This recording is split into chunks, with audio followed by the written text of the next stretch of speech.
LZ Albany fought between the 2nd Battalion, 7th Cavalry of the U.S. Army and the 8th Battalion, 66th Regiment, along with the 1st Battalion, 33rd Regiment of the People's Army of Vietnam, on 17 November 1965, was the deadliest single-day battle during the Vietnam War.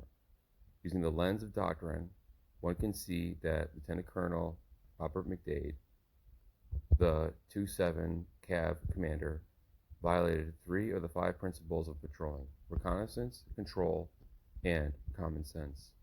After World War II, the United States remained acutely aware of communist regimes around the world, and particular focus on Southeast Asia. Before 1961, the U.S. presence in South Vietnam consisted of advisors to the Army of the Republic of Vietnam, ARVN, whom played a supporting role as the nation underwent military and social struggles. The leaders of the North Vietnam Communist Movement, Ho Chi Minh, and the elected leader, Prime Minister Diem, were catalysts in the escalation of the U.S. force beginning in 1961. Consequently, their actions led to the commitment of U.S. ground troops to Vietnam. The decisive point for U.S. involvement in the Vietnam War came on 2nd August 1964, when 3 North Vietnamese ships attacked the USS Maddox, an American destroyer. The attack spurred President Lyndon Johnson to order the bombing of North Vietnam, and by April 1965, 60,000 American troops were deployed to Vietnam. The first major American direct fire conflict took place in November of 1965 in the Ia Drang Valley. The conflict is divided into 2 engagements: the Battle of Landing Zone LZ X-Ray and the Battle of LZ Albany. The Battle of LZ X-Ray occurred on 14th through the 16th of November between the PAVN's 9th Battalion, 66th Regiment, commanded by Senior Lieutenant Colonel Nguyen Hu An, and the 1st Battalion, 7th Cavalry, commanded by Lieutenant Colonel Harold Moore, with aid from the 2nd Battalion, 5th Cavalry, commanded by Lieutenant Colonel Bob Tully, marching from drop zone 2 miles southeast of LZ X-Ray.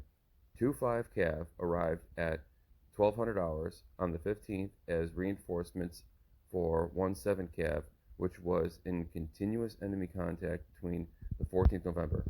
Marching from LZ Columbus, 2 miles east of LZ X-Ray, to provide additional support, 2-7 Cav arrived once the majority of the fighting was complete at 0900 on the 16th.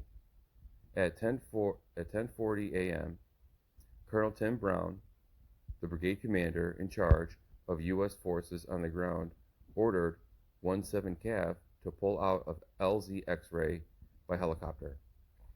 A relief in place was conducted as 2-5 and 2-7 Cav took over defensive positions held by 1-7 Cav.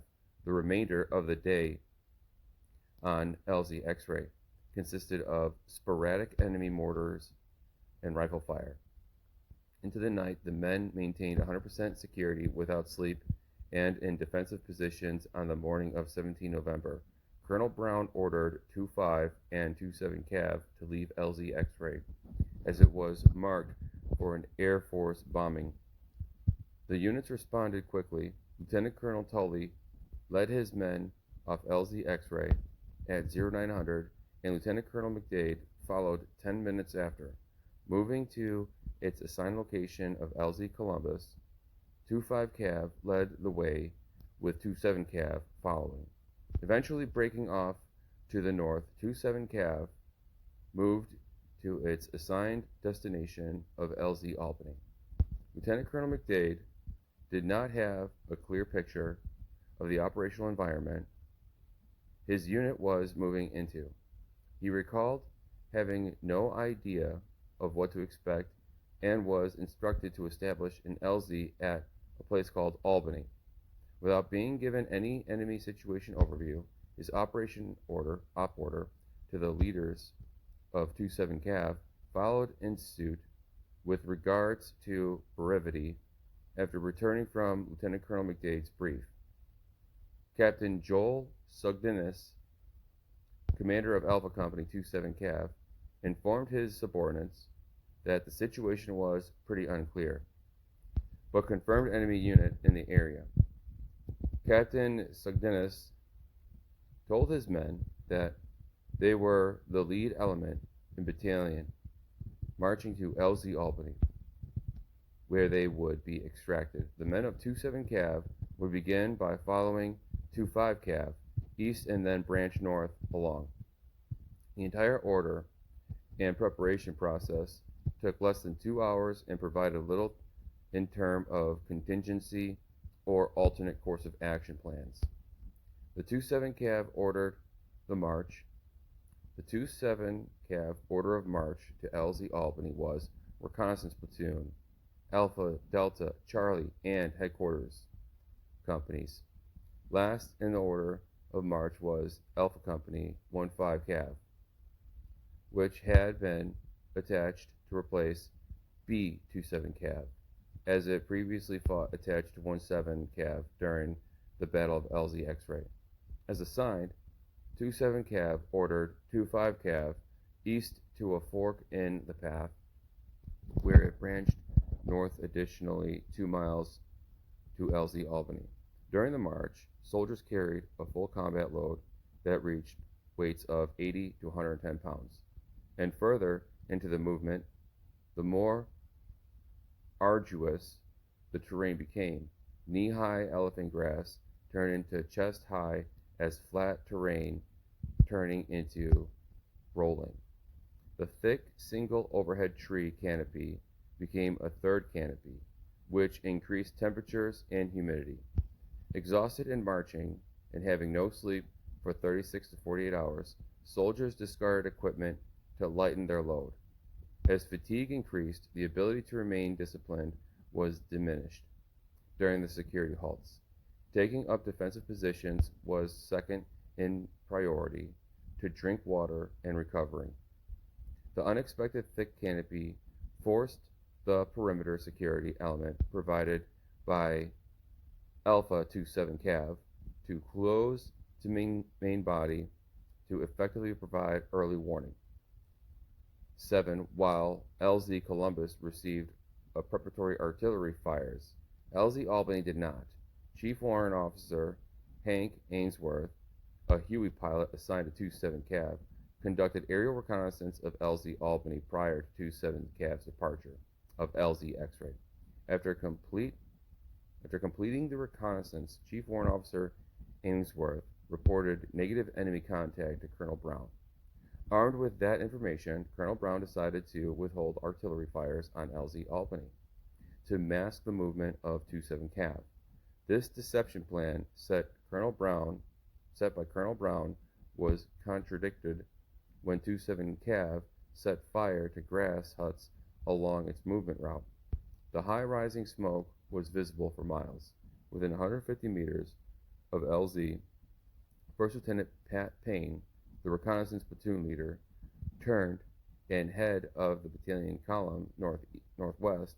When doing so, he saw PAVN soldier asleep on the ground behind a 6-foot tall termite hill, sounding the alarm. First Lieutenant Payne jumped on him and detained the prisoner. His platoon sergeant captured the second resting PAVN soldier, while a third member of the apparent PAVN scout element escaped. No official report of an escapee was made to the chain of command. The prisoners made claims of being PAVN deserters, but provided no actionable intelligence. The capture confirmed PAVN soldiers in the area. During this time, 27 Cav halted movement. However, still stricken by exhaustion, the majority of the battalion did not take up formal defensive positions.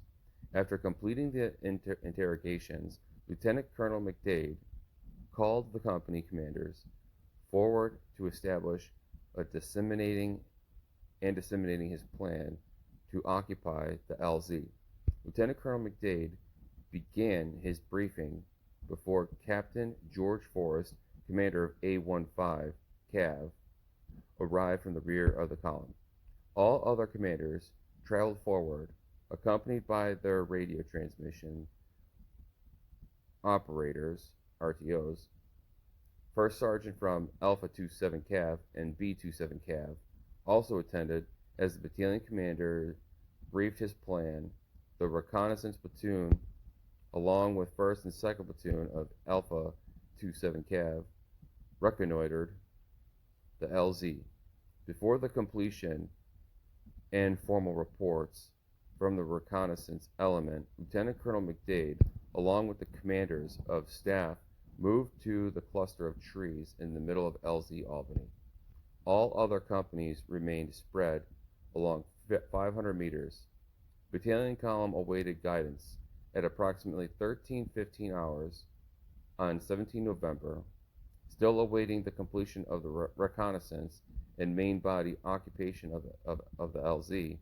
27 Cav began to receive direct and indirect contact. The 8th Battalion, 66th Regiment of the 1st Battalion, 33rd Regiment of the PAVN were executing a flanking attack from the northeast. Fighting broke out at the head of the battalion formation and continued down the northeast flank of the battalion.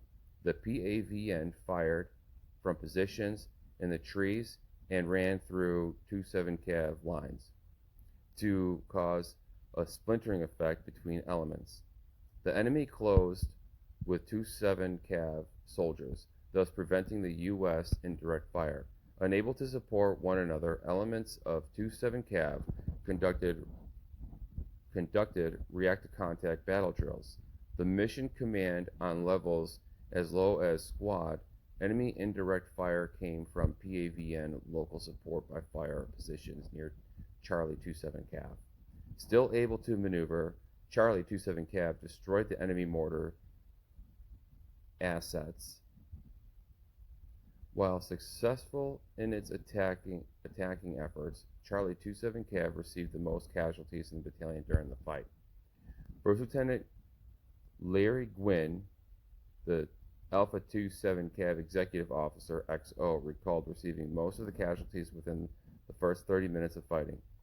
Gwynn was co-located with the battalion HQ element in the middle of the LZ Albany. When 27 Cav began to counterattack, Charlie Company's destruction of the PAVN mortar position provided 27 Cav the freedom of maneuver, and First Lieutenant Gwynn recalled the enemy's formation disestablishment, resulting in the PAVN simply walking around in search of survivors of U.S. soldiers. This enabled 27 Cav to employ sniping of the PAVN one by one. Although the PAVN attack became increasingly disorganized, the contact was far from over. As a result of multiple breaks in contact, Lieutenant Colonel McDade struggled to effectively command his force for a majority of the afternoon and into the evening. Ineffective radio communication was the primary cause. Malfunctioning equipment and the loss of key leaders and radio operators resulted in an inability to maintain communication long enough for the battalion to effectively maneuver the battalion operations officer. Captain Jim Spires recalls that the ability to effectively execute mission command was greatly diminished. Lieutenant Colonel McDade did not receive a clear picture of what the entire battalion column was experiencing until late in the day. At 1426, Lieutenant Colonel McDade, his staff, and the Alpha 27 Cav leadership fought as an independent small unit of small wooded area on LZ Albany, paralleling the action of the other battalion element. All components of the battalion remained in squad and platoon size formation as each pulled security,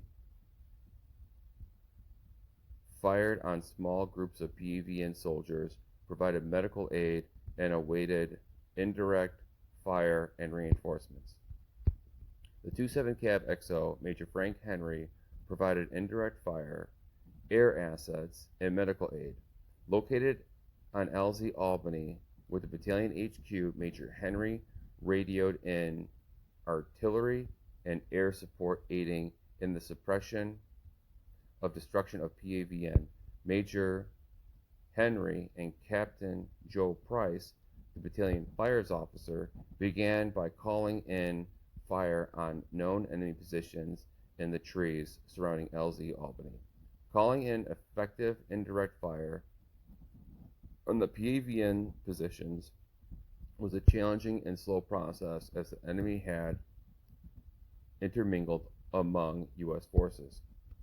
According to First Lieutenant Payne, the soldiers cheered as aircraft flew by so close they could see the pilot's profile in the cockpit. The outlook of 27 Cav remained positive as reinforcements arrived by air and ground. Marching north from LZ Columbus, Bravo 15 Cav made contact with Captain Forrest and the men of Alpha 15 Cav at 1636.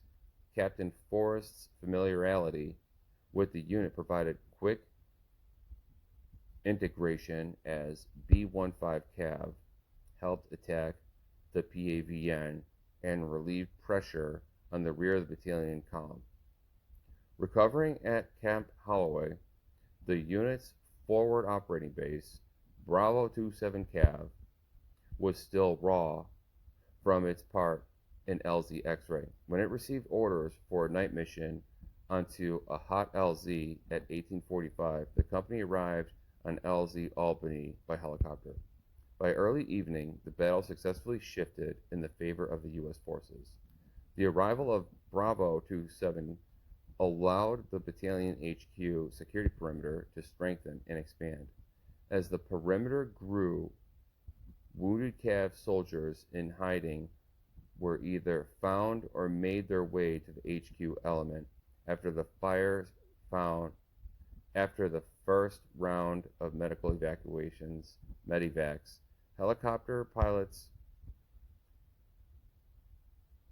at the first round of medical evacuations, medivacs, helicopter pilots refused to extract the wounded from LZ Albany because it was too hot.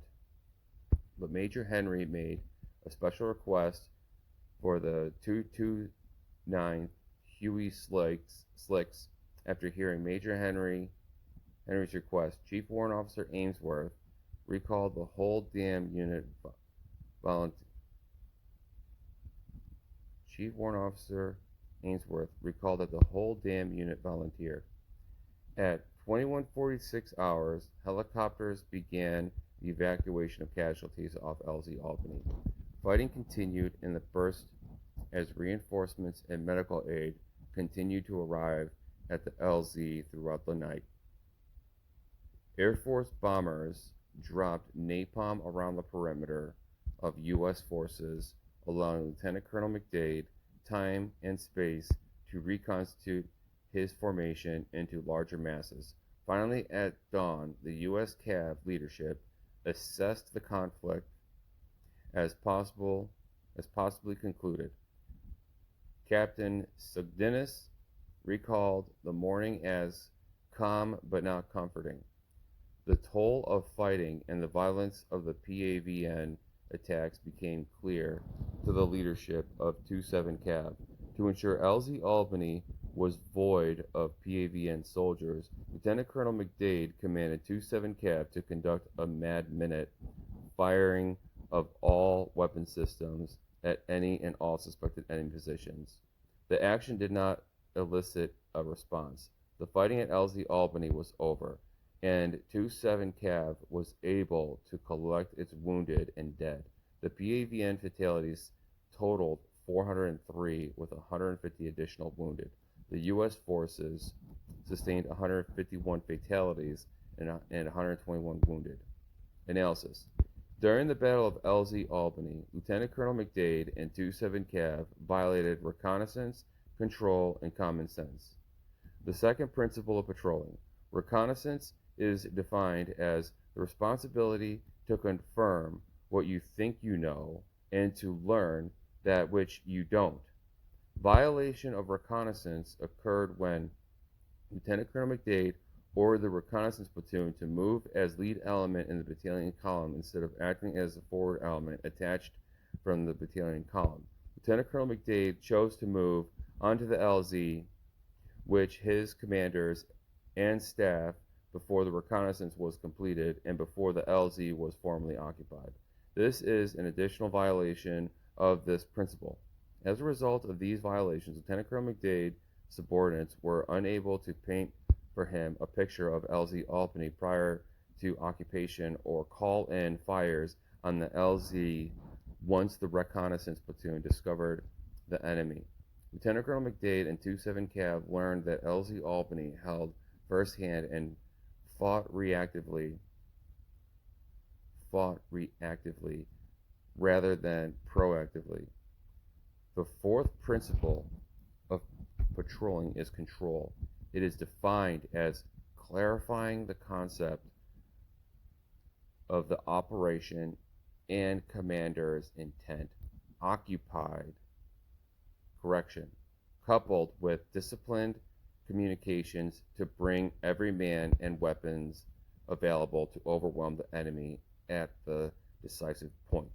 The violation occurred when Lieutenant Colonel McDade did not provide clear mission and intent to his subordinates.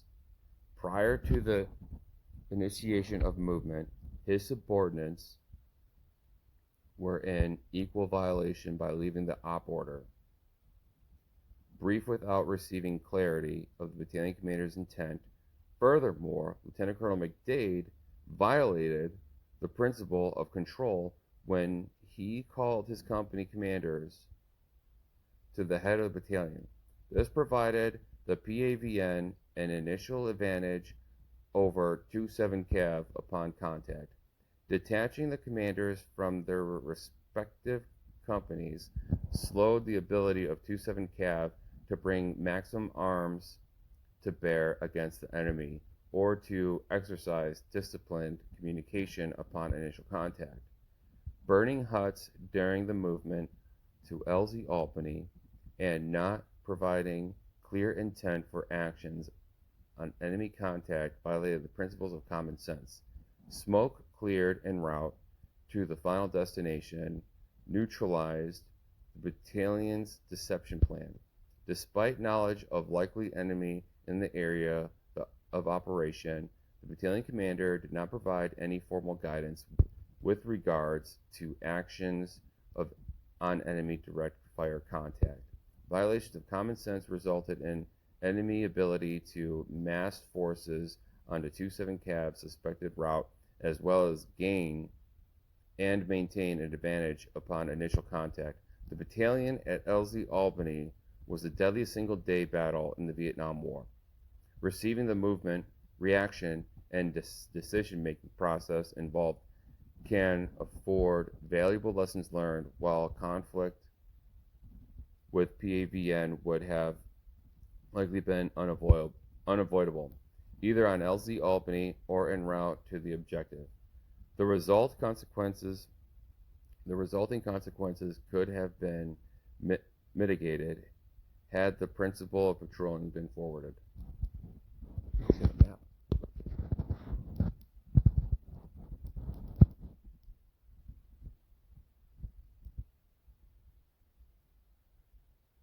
Man, they got jacked up. They walked right into that whole area.